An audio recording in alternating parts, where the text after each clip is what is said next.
आपके सिलेबस के मुताबिक, फर्स्ट ईयर के सिलेबस के मुताबिक, जो आपको कंपाउंड दिए जाते हैं एम्पेरिकल फॉर्मूला मॉलिक्यूलर फॉर्मूला के लिए, वो ज्यादातर ऑर्गेनिक होते हैं। ज्यादातर ऑर्गेनिक कंपाउंड्स होते हैं।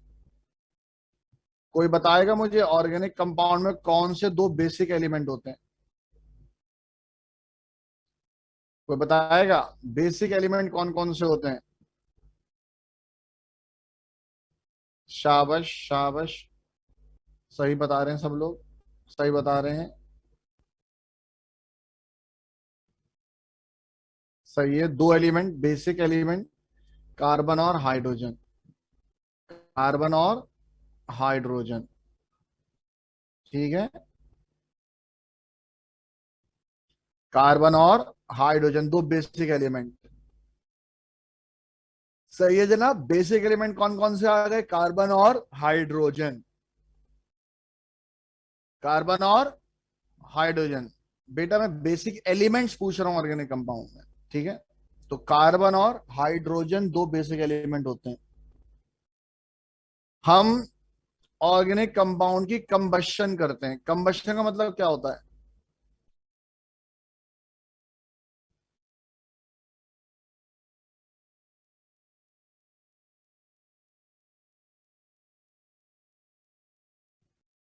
कंबशन का मतलब होता है जलाना, बर्निंग इन एयर।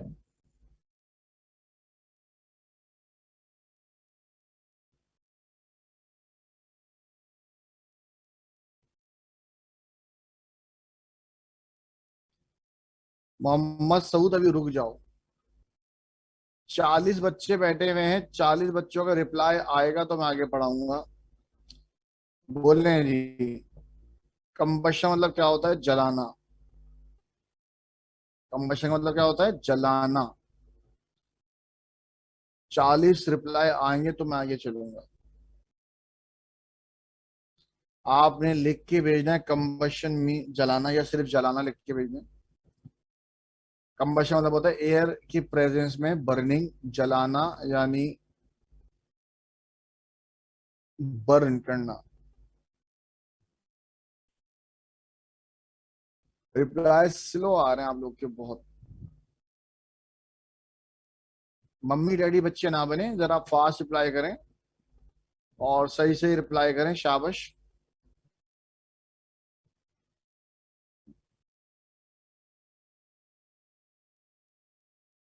अभी आधे हुए हैं, 26 हो गए हैं। अभी 26 रिप्लाई हुए हैं।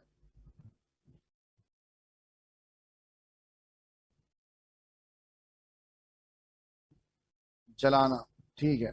अब देखें भाई, जब ऑर्गेनिक कंपाउंड जलता है, ऑर्गेनिक कंपाउंड जलता है तो कार्बन किस में कन्वर्ट हो जाता है? कार्बन डाइऑक्साइड में। और हाइड्रोजन किस में कन्वर्ट होता है? वाटर वेपर्स में। वाटर वेपर्स में। कार्बन कार्बन डाइऑक्साइड में। और हाइड्रोजन वाटर वेपर्स में कन्वर्ट होता है। देखें, कार्बन डाइऑक्साइड में कार्बन 12 ग्राम होता है, ऑक्सीजन 32 ग्राम होता है। टोटल मास कितना हो जाएगा कार्बन डाइऑक्साइड का? हर में यही होता है जी हाँ। टोटल मॉलिक्यूलर मास कितने ग्राम हो गया कार्बन डाइऑक्साइड का? 44 ग्राम। 44 ग्राम।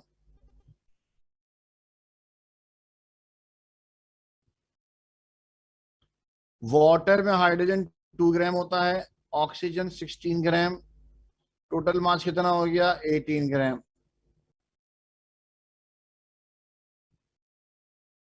ठीक है।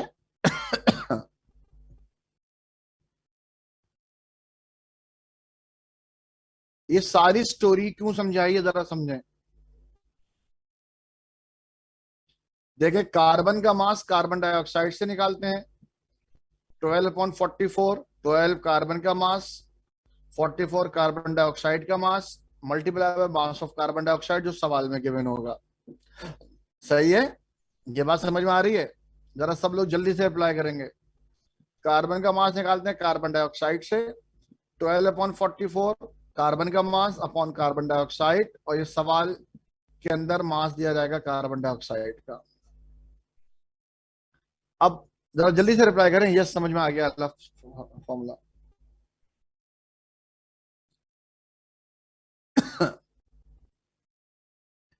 अब बताएं हाइड्रोजन के लिए फॉर्मूला क्या बनेगा। हाइड्रोजन का मास वाटर मॉलिक्यूल से निकाल लेंगे, हाइड्रोजन के लिए फॉर्मूला क्या बन जाएगा, कोई बताएगा। हाइड्रोजन के लिए क्या आ जाएगा, मैंने सर्किल बना दी है इसीलिए समझ आने के लिए, 2/18 शाबाश, multiply by mass of water, 2/18 multiply mass of water. तो ये पहला स्टेप मास निकालते हैं, पहला स्टेप मास निकालते हैं कार्बन और हाइड्रोजन का। पहला स्टेप लिख लीजिए, पहला स्टेप लिख लीजिए।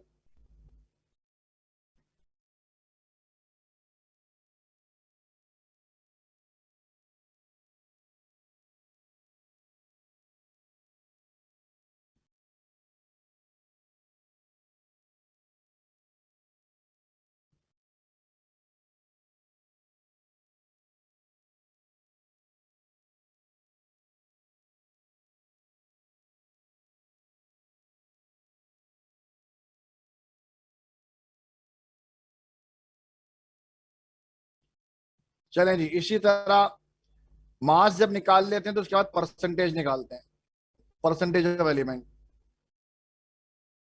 Percentage of element, mass of element जो ऊपर हासिल हुआ है divide by mass of compound सवाल में मौजूद होगा, मल्टीप्लाई बाय 100। दोबारा सुन लें सब लोग, मास ऑफ एलिमेंट जो ऊपर वाले स्टेप में हासिल हुआ है,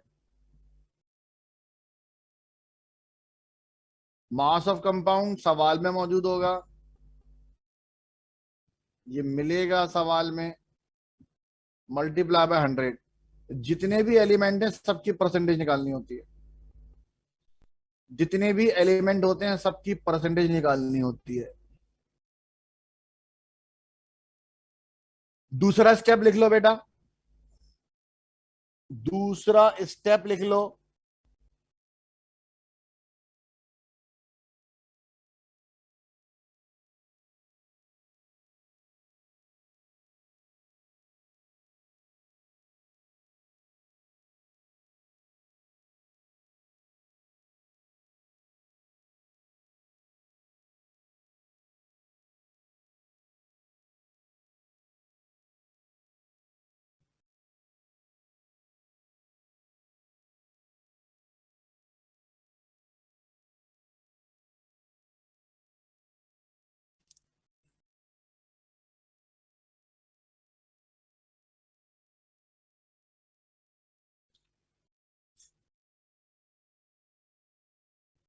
सेकंड स्टेप लिख लिया बेटा।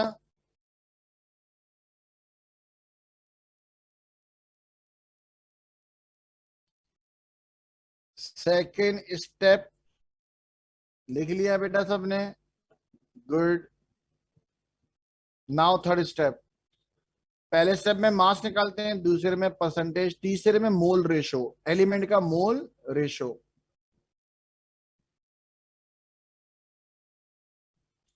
जो परसेंटेज आपको स्टेप नंबर 2 में निकाली गई है, निकाली आपने, उसको स्टेप नंबर 3 में इस्तेमाल करते हैं।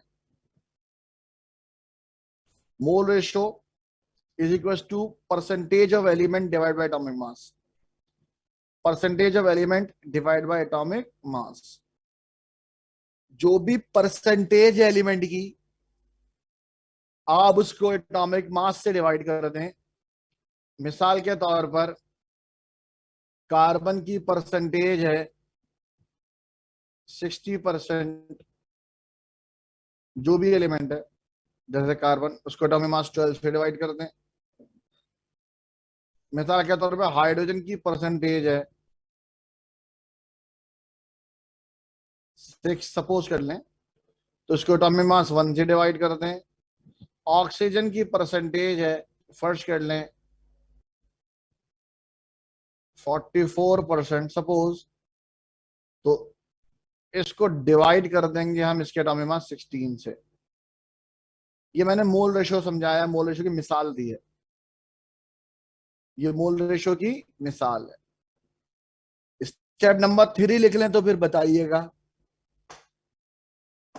स्टेप नंबर 3 लिख लें तो फिर बताइएगा।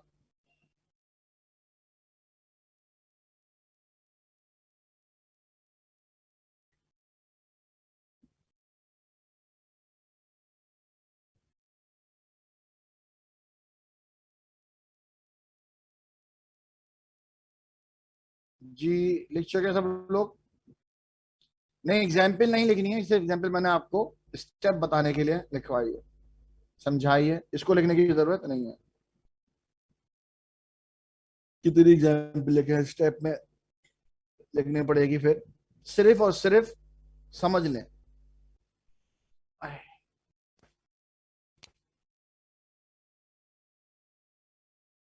सबने लिख लिया बेटा?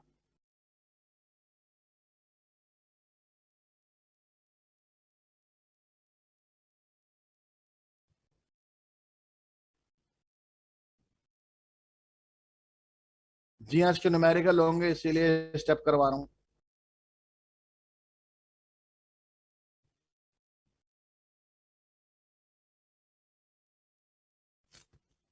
स्टेप नंबर 4 में एटॉमिक रेशो मालूम करना है, एटॉमिक रेशो।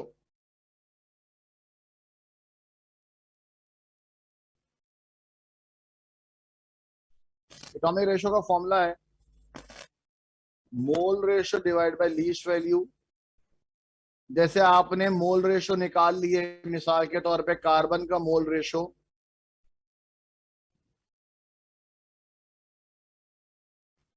2.5 है सपोज, हाइड्रोजन का मोल रेशो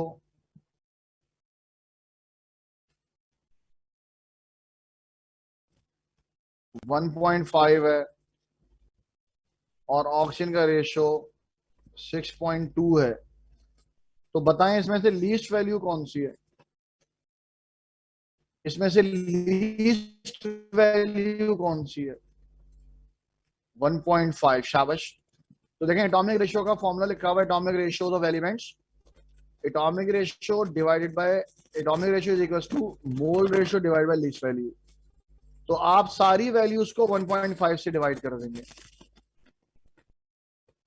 सारी वैल्यूज को 1.5 से डिवाइड कर देंगे।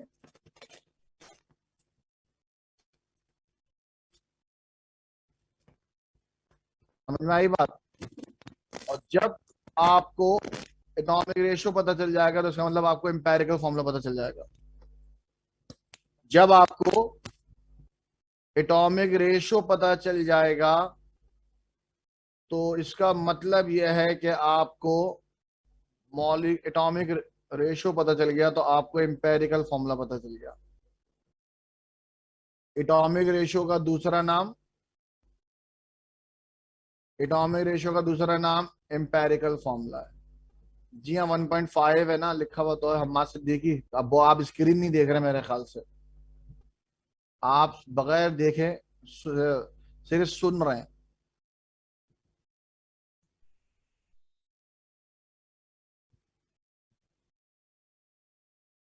लैपटॉप पे नजर रखें, स्क्रीन पे नजर रखेंगे तो कुछ समझ में आएगा।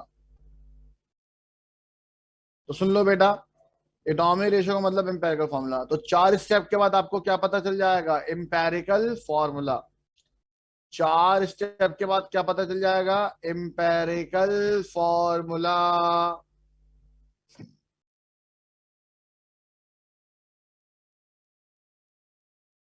Now step number 5, finding empirical mass by adding atomic mass. Finding empirical mass by adding atomic mass. Finding empirical mass by adding atomic mass. मिसाल के तौर पे एम्पेरिकल फॉर्मूला आ गया CH3, एम्पेरिकल फॉर्मूला आ गया CH3। तो इसका एम्पेरिकल मास क्या हो जाएगा, 12 प्लस 3। बोलो कितना आंसर आएगा, बोलो कितना आंसर आएगा सब लोग। अगर मैं एटॉमिक मास जमा कर लूं एम्पेरिकल फॉर्मूला कितना आएगा, 15। शाबाश, सब लोग जवाब देंगे। क्या आंसर आ गया, 15। शाबाश, ये एम्पेरिकल मास आ गया।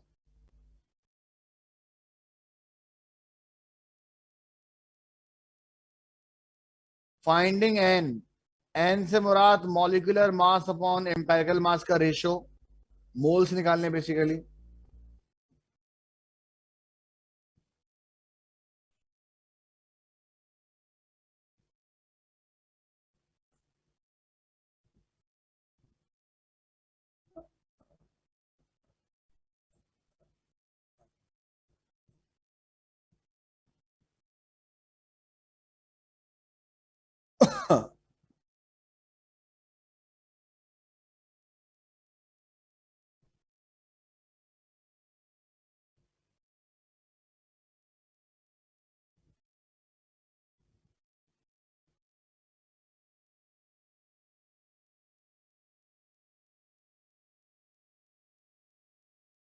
हाँ भाई,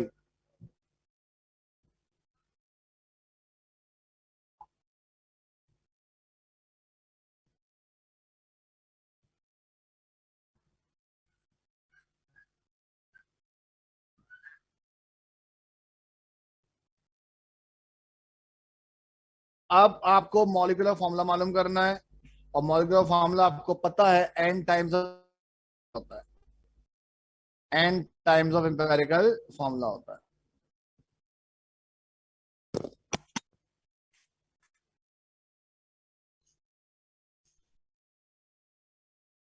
मोहम्मद शहीर, आपको मैंने बताया पहला स्टेप, कार्बन और हाइड्रोजन का मास मालूम करना होता है। कार्बन का मास कार्बन डाइऑक्साइड से मालूम करते हैं, हाइड्रोजन का मास वाटर वेपर से मालूम करते हैं।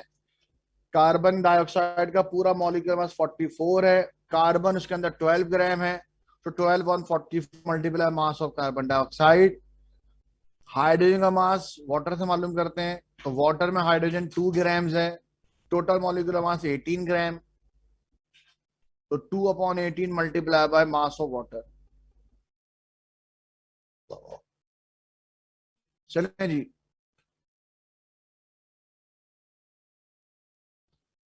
मोहम्मद सऊद की बात नहीं कर रहा।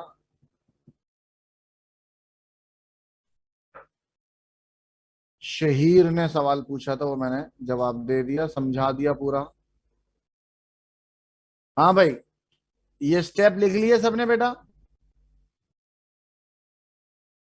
अब एक छोटा सा सवाल करेंगे ताकि ये स्टेप आपको समझ में आए। एक छोटा सा सवाल करेंगे ताकि ये स्टेप्स आपको समझ में आए। Ready for